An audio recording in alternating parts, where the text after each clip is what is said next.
are the dustiest, the winds are the gustiest, the gates are the rustiest, the pies are the crustiest, the songs the lustiest, the friends the trustiest, way back home. Back home. The trees are the sappiest, the days are the nappiest, the dogs are... La guerre ne meurt jamais. Salut à tous, c'est Sockwoody97, j'espère que vous allez tous bien. Aujourd'hui on se retrouve sur Fallout 76 76 ou encore 76. Et comme vous l'avez vu au titre et à la miniature, je vais vous présenter et vous parler également des modifications qu'il y a eu dans les cartes. Et vous allez voir qu'il y a pas mal de modifications et ça vient encore une fois à chambouler les builds et cela rend aussi la chose très compliquée pour réaliser des vidéos sur différents builds. C'est parti, voyons cela ensemble. Comme je le disais, je vais vous présenter les modifications qu'il y a eu dans les cartes. J'ai effleuré la chose vite fait avec les cartes commando lors de la présentation des nouveautés de la saison 21. Aujourd'hui, nous allons voir cela plus en profondeur en commençant par les cartes fusil à pompe du calibre 12. Chacune des cartes a un effet différent. Vous allez voir que d'autres cartes ont également la même chose, notamment les cartes science. As du calibre 12, donc la première carte, 3 étoiles, vous infligez 75% de dégâts à distance supplémentaire aux cibles extropiées. Personnellement, je trouve l'effet extropié débile. Non seulement on a cela dans les défis, manque d'imagination, mais en plus maintenant, pour faire plus de dégâts, il faut extropier la cible. Les ennemis, les mobs du jeu étant encore plus nuls qu'auparavant, maintenant, puisqu'ils réduisent la résistance et la santé des mobs de leur propre jeu, pour faciliter le jeu, cela devient assez compliqué d'extropier un mob, puisque pour extropier un mob, il faut viser un de ses membres, la tête, les bras, les jambes, et donc lui infliger déjà des dégâts. Étant donné que maintenant les mobs sont devenus vraiment nuls à chier, et que nous-mêmes, joueurs, nous faisons plus de dégâts qu'auparavant, donc l'équilibrage est plutôt mauvais, on arrive rarement à extropier un ennemi sans le tuer avant. Ou alors, on l'extropie au moment où on le tue. Donc finalement, c'est assez compliqué. Surtout au fusil à pompe, pour la faire courte, vous aurez tué votre mob avant même de l'extropier, ou vous allez l'extropier au moment où vous allez le tuer. Donc mauvais choix de la part des développeurs de Bethesda, étant donné que bon, les mobs sont réduits en termes de santé et de résistance, alors que nous augmentons considérablement nos dégâts. Champion du calibre 12, 10% de dégâts aux cibles extropiées par projectile tiré par votre arme.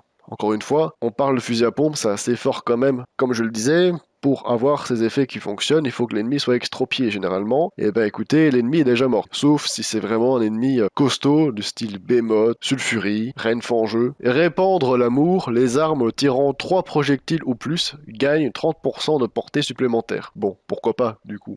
Cette carte est intéressante pour les fusils à pompe. Là, il y a réellement une utilité. Et là, contrairement aux deux autres, on va pouvoir s'en servir. Tous azimut, 20% de dégâts infligés à un membre sont infligés à tous les membres de votre cible. Donc si vous tirez dans la tête, l'ennemi recevra des dégâts dans la tête, dans les bras et dans les jambes. La carte cogneur, il me semble que celle-ci a également changé. Les coups de crosse infligent 50% de dégâts et 75% de dégâts aux membres. À tout moment, je vous sors un build ou une vidéo où je tabasse les boss du jeu à coups de crosse. On n'est pas à l'abri que ça pop sur la chaîne YouTube. Les cartes commando, je vous ai déjà montré cela dans la vidéo les nouveautés de la saison 21, vos armes infligent 2% de dégâts supplémentaires par coup de point d'action. Combattant expéditif, vos bonus de vitesse de déplacement s'appliquent également à votre vitesse de rechargement. Je ne sais pas si celle-ci sera fortement utile dans un build commando, mais du coup, pour ma part, je pourrais ne pas la mettre. Commando, vous infligez 75% de dégâts à distance supplémentaires au torse. Donc avec cette carte, vous allez faire plus de dégâts en tirant dans le torse que dans la tête. Alors que dans d'autres jeux, c'est souvent l'inverse. Mais évidemment, c'est plus simple de tirer dans le torse, que ce soit manuellement ou avec le SVAV, que dans la tête. Cela rend le jeu encore bien plus facile. Fusiller, vous infligez 20% de dégâts à distance supplémentaire aux ennemis lointains. La question que je vais vous poser dans les commentaires, est-ce que maintenant dans un build commando, on peut aussi mettre des cartes fusillées, parce que vous allez voir que les cartes fusillées jouent aussi sur la portée et si vous avez une lunette ou non sur votre arme. Celle-ci, vous infligez 20% de dégâts à distance supplémentaires aux ennemis lointains. Lunette intégrée, vos armes munies d'une lunette disposent de 50% de portée supplémentaire lorsque vous visez. Est-ce que du coup, ça concerne que les armes coup par coup, ou bien du coup maintenant même les armes automatiques, du style arrangeur, fusil à clous? Et du coup, ça voudrait dire que si nous avons une lunette sur notre arrangeur ou fusil à clous automatique, est-ce que cela sera pris en compte, oui ou non? Tireur cérébral, vous infligez 25% de dégâts supplémentaires au point faible en visant avec une arme munie d'une lunette. 8. Tir lointain, vos armes munies d'une lunette disposent de 30% de portée supplémentaire et sont plus précises lorsque vous visez. Tir groupé a également changé, concentrez vos tirs pour améliorer encore davantage la précision et gagner 3% de dégâts par tir. Attendrisseur, chaque attaque consécutive augmente les dégâts subis par la cible.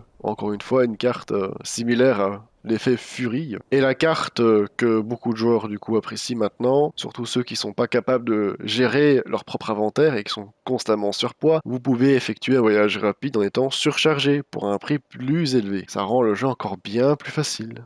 Et oui. Maintenant, parlons des cartes sciences et vous allez voir que les 3 cartes sciences ont chacune un effet différent. Celle-ci, expert en sciences, augmente les dégâts incendiaires en fonction de votre intelligence. Donc, les lance-flammes, l'incinérateur. Maître en sciences augmente les dégâts cryogéniques en fonction de votre intelligence, donc du coup, le cryolator et la nouvelle arme du Season Pass. Science augmente les dégâts d'énergie en fonction de votre intelligence. Puisque maintenant nous avons des cartes qui augmentent les effets cryogéniques, incendiaires et énergétiques, qui est pas trop mal.